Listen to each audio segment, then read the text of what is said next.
जुन्नर तालुक्यातील आपटाळे या गावामध्ये आमदार अतुल बेनके यांनी मंजूर केलेल्या कॉन्क्रीट रोडची 3 वर्षांतच दुरावस्था झाली आहे।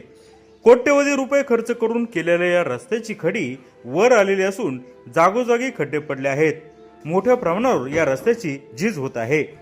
सिमेंट रस्त्याचे आयुष्य हे किमान 30 वर्षांचे असताना 3 वर्षांतच या रस्त्याची वाढ लागल्यामुळे कोट्यवधी रुपयांचा निधी अक्षरशः वाया गेलाय। जुन्नर टाइम्स, आपटाळे।